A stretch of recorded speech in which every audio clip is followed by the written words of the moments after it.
சரி. இப்போ இதில் வந்து வழக்குகள் ஒரு நபர் மேலே ஒரு குற்றச்சாட்டு வைக்கிறோம். சரியா?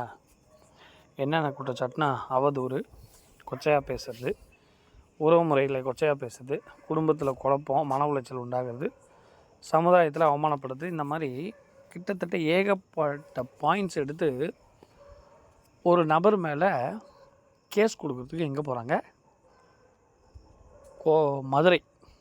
மதுரையில் இருக்கிற எஸ்பி ஆஃபீஸ்க்கு கேஸ் கொடுக்கறதுக்கு போகிறாங்க.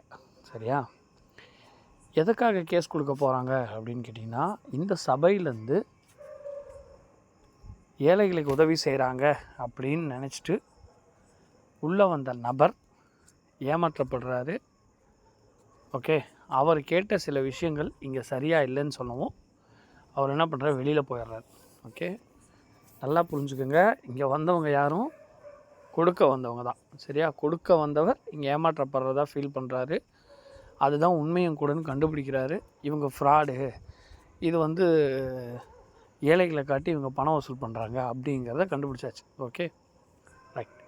அப்போ அவர் மேலே ஒரு கேஸ் ஃபைல் பண்ணுறதுக்கு என்ன பண்ணுறாங்க, ஒரு பாயிண்ட்ஸ் எல்லாம் நோட் பண்ணுறாங்க. இது யார் இந்த பாயிண்ட்ஸ் எல்லாம் எடுத்து கொடுக்குறான்னா, இப்போ அந்த அந்த பூல் டிவியில் அந்த இருக்கிற ஒரு இன்டெலிஜென்ட்டான பாய், அதாவது ஒரு பிஸ்னஸ் மேன் அப்படின்னு கூட சொல்லலாம். பிஸ்னஸ் மேன் உங்களுக்கு யார் ஞாபகம் வரணும், பார்த்துக்கோங்க யாருன்னு. சரியா? ஓகே, அதுக்கு பேர் ஷூவில் ஸ்டார்ட் ஆகும். ஷூவில் ஸ்டார்ட் ஆகி நீயில் போய் முடியும். ஓகே, அவர் வந்து என்ன பண்ணுறாரு, இந்த பாயிண்ட் எல்லாம் எடுத்து கொடுக்குறாரு. ஆனால் இதில் சொன்ன பாயிண்ட் எதுவுமே அந்த நபருக்கு செட் ஆகலை. யாரை, இவங்க கம்ப்ளைண்ட் கொடுக்க போகணுன்னு சொன்னாங்கல்ல, அந்த நபர் மேலே வைக்கிற குற்றச்சாட்டுகள் எல்லாமே இப்போ இதில் எல்லாம் பார்த்தா உங்கள் அந்த கண்காணி இருக்கான் பார், அவனுக்கு இது சரியாக பொருந்துது. எப்படின்னு சொல்லவா? அவதூறு மற்றும் கொச்சையாக பேசுறது, வாயை திறந்தாலே பொண்ணுங்களை அசிங்கமாக திட்டுறது, உறவு முறையை கொச்சையாக பேசுது.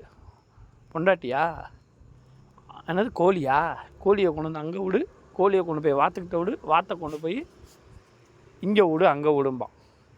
குடும்பத்தில் குழப்பம். கண்டிப்பாக புருஷன் பொண்டாட்டிக்கு இடையில் குழப்பத்தை உண்டாகிறதுல ஒன்றா நம்பர் கேப் மாதிரி யாருன்னு கேட்டால் யார், கோணவாயந்தான். சரியா?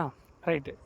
சமுதாயத்தில் அவமானப்படுத்துறது. உண்மையாலுமே சமுதாயத்தில் என்ன பண்ணுறான், ஒருத்தன் சபையிலேருந்து உள்ளே வந்துட்டு காசை வாங்கிட்டு வெளியில் நின்ட்டாலோ அல்லது எதிர்த்து பேசிட்டாலோ இல்லை ஒரு கேள்வி கேட்டுட்டாலோ உடனே என்ன பண்ணிடுவான், யூடியூப்பில் போயிட்டு அவனை அசிங்கப்படுத்தி அவமானப்படுத்துவான். தவறான முடிவுக்கு தூண்டுறான்.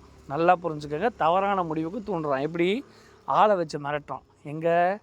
யூடியூப்பில் இல்லாமல் அவன் தான் கூலிப்படைங்க சின்ன பசங்க இருக்கானுங்களே 15-16 வயசில், அந்த விஸ்வா, பிரான்ஸ்வா, சரியா, ப்ரூனோ, அப்புறம் இன்னும் இருக்கான் பாவம் ஒரு அடிமை, சரியா, வில்சன், இவங்க எல்லாத்தையும் வச்சு என்ன பண்ணுறது, ஆளை வச்சு மிரட்டி.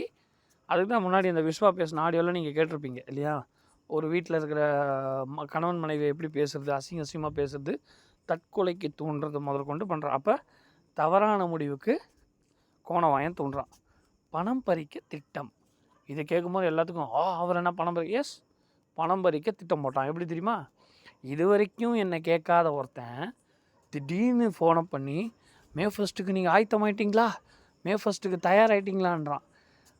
அதாவது ஏழைகளுக்கு செய்கிறதுக்கு தயாராக இருந்தால் பரவாயில்லலாம், மே 1 தயாராகிட்டீங்களான்னு கேட்டான் என்ன. எப்போ?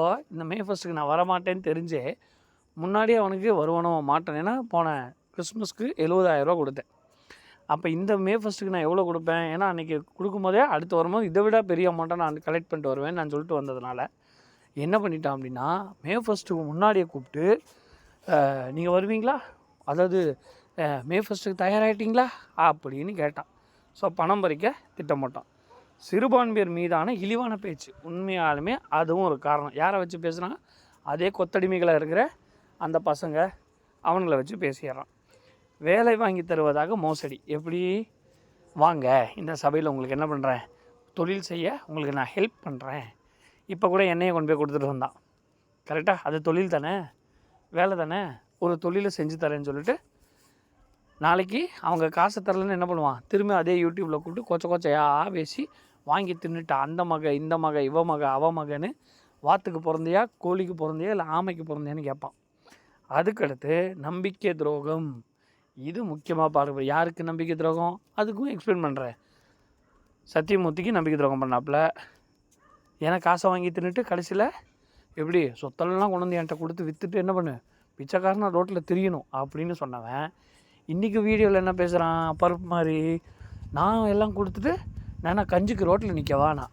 இதே ஒரு வருஷத்துக்கு முன்னாடி என்ன பேசுனா, நான் எல்லாத்தையும் விற்று கொடுத்தா டெய்லியும் ஒரு வீட்டில் போய் சாப்பிட்டேன்னா என் நாள் ஓடி போயிடாதா, சத்தியபுரத்தில் கொண்டு வந்து வச்சு எல்லாம் என் நாள் ஓடி போயிடாதா அப்படின்னு சீனப்படான். இன்றைக்கி என்ன பேசுகிறான், எல்லாம் சொத்தையும் கொடுத்துட்டு நான் சோத்துக்கு கஞ்சி இல்லாமல் வலிக்கு நிற்கிறதா அப்படின்னு கேட்குறான். ரைட், வாழ்வாதாரத்தை கெடுத்தல் உண்மைதானே. எப்படி வாழ்வாதாரம், நீதி செய்யணும்னு அங்கே வராங்க. எப்படி பொருளெல்லாம் விற்று இவன் சந்தோஷத்தை விற்று எல்லாமே கொண்டு போய் நான் சம்பாதிக்கிறது எல்லாத்தையும் கொண்டு வந்து மோசஸ் அப்படின்னு ஒரு நபர் இருந்தார். கிட்டத்தட்ட சம்பாதிக்கிறதுல 80% கொண்டு வந்து கொடுத்துருவாப்புல. 20% அப்போ வாழ்வாதாரம் பாதிக்கப்படுதுல, அவன் பொண்டாட்டி பிள்ளை பாதிக்கப்படுது, எல்லாமே பாதிக்கப்படுது. கணவன் மனைவி தாயின் கற்பை அவதூறாக பேசி, இதெல்லாம் இல்லைன்னு சொல்லுங்கள் பார்ப்போம். அதாவது இந்த பூல் டிவி பார்க்குறீங்களாடா, டே முட்டா பசங்களா, டே அப்ராணி சப்ராணியாக இருக்கிறீங்களாடா முட்டா பசங்களா, நீங்கள் சொல்லுங்கள் பார்ப்போம். கணவன் மனைவி தாயின் கற்பை அவதூறாக இவன் பேசுனதே கிடையாதா? எத்தனை பொம்பளைங்களை அந்த கமெண்டில் வந்ததுக்கு நீங்கள் பேசுகிறது தவறு, நீங்கள் இப்படிலாம் பேசக்கூடாது, கெட்ட வார்த்தை ஒன்று உங்கள் வாயிலேருந்து புறப்பட வேணாம் அப்படின்னு சொல்லியிருக்கேன், ஏன் இப்படி பேசுகிறீங்கன்னு கேள்வி கேட்டால் அதுக்கு ஆன்சர் பண்ணுறதில்ல. நீ யார் ரீ, அந்த மக இந்த மக, அவள் கூட வந்தியா இல்லை என் கூட வந்தியா, என் மசருக்கு வந்தியா, அதுக்கு வந்தியா இதுக்கு வந்தியான்னு பேசுவான். அப்போ அவதூறாக பேசுகிறான்னா. பழிவாங்கும் எண்ணத்துடன் செயல்படுதல், ரோஸ்டிங் கிறிஸ்டியானிட்டி இந்த 2.0ன்னு வந்துருந்துச்சு. அதாவது இந்த நாங்கள் எப்போது வறுத்தெடுப்போம்னு சொல்லுவாங்க தெரியுமா, ரைட். அந்த இதில் அவங்கள பழிவாங்கிற எண்ணத்தோட ஆட்களை வச்சு மிரட்டி அதுக்கு இடையில ஜாமீன் ஜவாப்தாரின்னு சொல்லுவாங்களே, அப்படி இருந்தது யாருன்னா வில்சா தான் இருந்தாப்புல. வேணா அவங்கள்ட்ட கேட்டுக்கோங்க, என்னப்பா வில்சா அவரை ஆள் வச்சு அடிக்கிறதுக்கு மிரட்டுறதுக்கு காசு வாங்கி கொடுத்தியான்னு கேட்டு பாருங்கள். 20,000 கொடுத்தாப்புல. அதையும் வில்சா வந்து அந்த காசுலேயும் ஆட்டையை போட்டான்னு வர சொல்லிட்டாங்க. அது ஒரு தனி ட்ராக்கு, ரைட்டா. பிள்ளைகள் எதிர்காலத்தின் கேள்விக்குறி, உண்மையாலுமே அப்படி தான் இருக்குது. ஏன்னா நல்லா புரிஞ்சு, இவனுக்கு குழந்தை இல்லை, அது ஒரு கால்குலேஷன் போட்டு வச்சுருக்கேன். அந்த கால்குலேஷன் சொன்னால் நீங்களே பின்னாடி சிரிப்பீங்க, எதில், டிக்கியில் சிரிப்பீங்க, அவன் டிக்கியில். ஏன்னா அப்படி இருக்காது, ஒரு கால்குலேஷன் போட்டு நான் அடுத்த வீடியோவில் அந்த கால்குலேஷன் என்னன்னு சொல்லிடுறேன். ஏன்னா உண்மையாலுமே இந்த சபைக்கு வரவங்க குழந்தைங்களாம் என்ன பண்ணிடுறான், குழந்தைங்க எல்லாத்தையுமே மறந்துட்டு நீ இங்கே செய்யினா அவங்களோட எதிர்காலம் பாதிக்கப்படுது.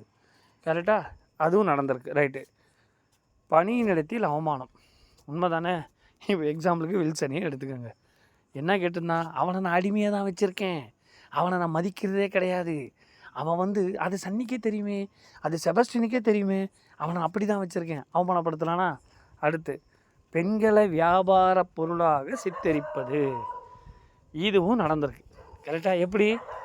எப்படின்னா வியாபார பொருள்னால் எப்படி, அதாவது பெண்களை வியாபார பொருளாக சித்தரிக்கிறது. எப்படி சித்தரிக்கலாம், எங்கே யாராவது சொல்லுங்கள் பார்ப்போம். இப்போ எக்ஸாம்பிளுக்கு இந்த லாவண்யான்ற பொண்ணு வந்துச்சு, சரியா, வாணின்ற பொண்ணு சபைக்கு வந்துட்டு அவங்கெல்லாம் ஒரு தனி ட்ராக்கு. இப்போ கூட ஒரு ஊனமான பொண்ணு வந்துச்சே, எப்படி வியாபார பொருளாக சித்தரிக்கிறான், உள்ளே வந்துட்டு இந்த பொண்ணுக்கு முடியலை, இவன் குழந்தைக்கு முடியலை, அந்த பொண்ணுக்கு ஹெல்ப் பண்ண போனோம், இந்த பொண்ணுக்கு ஹெல்ப் பண்ண போனோம். ஒரு பொருள், ஒரு பெண்ணை, அதாவது பாதிக்கப்பட்ட பெண்களை ஒரு வியாபார பொருளாக பயன்படுத்திக்கிறான். கரெக்டாக. அதாவது இப்போ கூட பாருங்களேன், அந்த ஒரு ஊனமான பொண்ணு வந்துச்சு, சரியா, அது சென்னையிலேருந்து எங்கேயோ ஒன்று வந்துச்சு. அந்த பொண்ணை காட்டி, அந்த பொண்ணோட குழந்தைய காட்டி காசு வசூல் பண்ணான். நான் கூட 5,000 அமுச்சு வச்சேன்.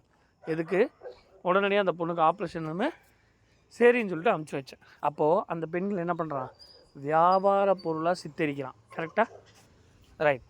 அப்போ உண்மைதானே இதெல்லாம் யார் சொன்ன ஐடியா தெரியுமா? உண்மையாலுமே இங்கே இருக்கிற 16 பாயிண்ட்டும் இந்த சபைக்கு வந்து உண்மையாக வேலை செய்யணும்னு, உண்மையாக காசை கொடுக்கணும்னு வந்த நபர் மேலே அவர் இந்த சபையை வந்து வெளியில் போய் இந்த சபையை பற்றின எல்லா விஷயங்களும் கண்டுபிடிச்சி சொன்னதுனால அவர் மேலே கேஸ் ஃபைல் பண்ணுறதுக்கு இந்த கடைசியில் நீன்னு முடிகிற நபர் என்ன பண்ணுறாரு, இந்த கம்ப்ளைண்ட்டெல்லாம் இந்த மாதிரியெல்லாம் பாயிண்ட் எடுத்து கொடுக்குறாரு. ஏன்னா அவர் பிஸ்னஸ் மேன் இல்லையா, அவர் எடுத்து கொடுக்குறாரு. அதுக்கப்புறம் வழக்குகள் எப்படி பதிக்கலாம் அப்படிங்கிறத பார்க்குறாங்க. முதல்ல எஃப்ஐஆர், மான நஷ்ட வழக்கு, அப்புறம் நஷ்ட ஈடு, கடுமையான நடவடிக்கை. இதெல்லாம் வெளியில் போனாங்க பாரு, சபையில் இருந்துட்டு செஞ்சுட்டு, அதுக்கு எல்லாம் ப்ரூஃப் இருக்குது சரியா, செஞ்சுட்டு அது வெளியில் போனாங்க பாரு, அவங்க போட்டாங்கன்னு வச்சுக்கேன், உன் டவுசர் 2ஆக கிழியாது 6ஆக கிழிஞ்சிடும் சரியா. Crime, cyber crime. ஏன்னா நீ பேசுனது எல்லாமே பேசுவேன், அதுக்கப்புறம் வீடியோவை டிலீட் பண்ணுவேன். ஞாபகம் இருக்கா மிஸ்டர் விஜயராஜ்? உனக்கு ஞாபகம் இருக்கா? உன் மனைவியை எவனோ ஒருத்தன் பண்ண தப்புக்கு உன் மனைவியை எத்தனை பேர்த்துக்கிட்ட கூட்டி கொடுத்தான், எத்தனை முறை அதை பேசினா, அதை நின்று விசாரிச்சானா? அன்றைக்கி நான் சொல்கிறேன், கூப்பிட்டு நின்று விசாரிங்க.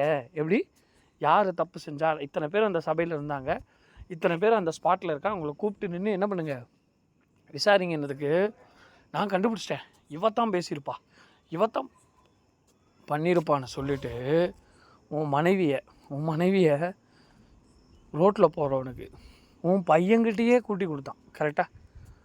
உனக்கு அரிப்பு இருந்தால் என்ன பண்ணு, போய் உன் பையன்கிட்டே போய் படுத்துக்க. ஞாபகம் இருக்கா விஜயராஜ்? ஞாபகம் இருக்கா? அப்படியே கேட்டான் சரியா.